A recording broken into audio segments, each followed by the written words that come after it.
Hello बच्चों, let's read a given question. The question says the kinetic energy of a satellite in an orbit close to the surface of the Earth is E.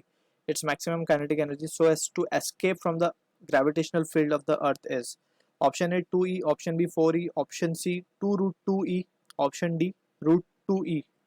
So यहाँ पे जो key concept for this question we need to understand is the concept of escape velocity. So basically escape velocity को हम पहले define कर देते हैं. It is the minimum velocity required to escape the body from Earth's gravitational influence and in this case it is satellite. ये body क्या है यहाँ पे satellite है, ठीक है.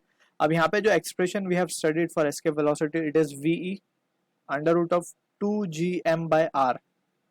ठीक है, ये एक्सप्रेशन हमने डिराइव किया था फॉर एस्केप वेलोसिटी. अब यहाँ पे एक चीज हमें याद रखनी है, this formula is valid for any planet.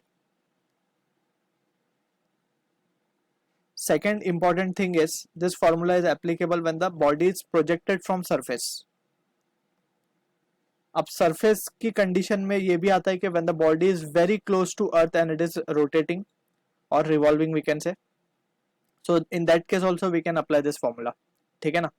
तो that is the basic point regarding escape velocity we need to keep in mind. अब इसके बाद एक आता है हमारे पास orbital velocity या फिर critical velocity भी बोलते हैं.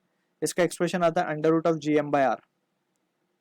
ठीक है, एक्चुअल फॉर्मूला है इसका gm upon small r, small r is nothing but capital R plus h. अब very close to earth surface अगर कोई बॉडी रोटेट कर रही है तो इसका फॉर्मूला आ जाएगा अंडर रूट ऑफ gm/h को हम इग्नोर कर देंगे, so it will be just this formula of orbital velocity या क्रिटिकल वेलोसिटी. इसको डिफाइन करें तो it is the horizontal velocity given to the body so that it revolves around the earth surface, तो उसको हम बोलते हैं ऑर्बिटल या फिर क्रिटिकल वेलोसिटी.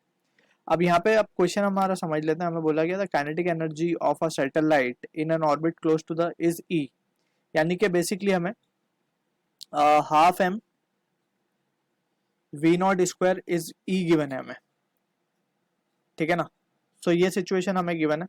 इसको अगर हम यहाँ पे अगर देखें ध्यान से तो वी नॉट की जगह पे we can substitute its value. So ये वैल्यू आ जाएगी ई की, क्या आ जाएगी हमारे पास, it will be half M, small M is the mass of satellite basically, और इसको जब हम वी नॉट की वैल्यू को डालेंगे तो ये हो जाएगा gm/r. सो ये वैल्यू आ गई हमारे पास, इसको हम बोल देंगे एक्सप्रेशन नंबर 1. सो ये काइनेटिक एनर्जी उस बॉडी के पास है जिससे वो अर्थ के वेरी क्लोज रोटेट कर रहा है, ठीक है, या ऑर्बिट कर रहा है बेसिकली, ठीक है.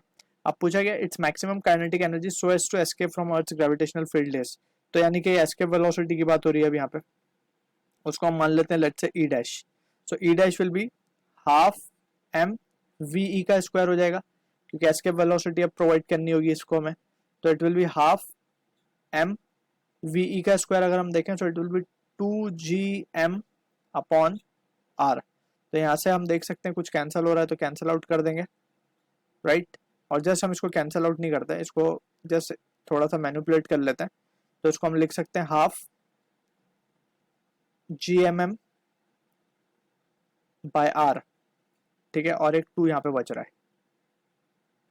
तो ये हाफ gmm बाय r क्या है, ये बेसिकली e है. सो यहाँ पे हम देख सकते हैं expression is coming out to be twice of e. So this is the answer for the question. Option को अगर हम देखें तो A will be the correct answer for this. So I hope you understood the solution. All the best.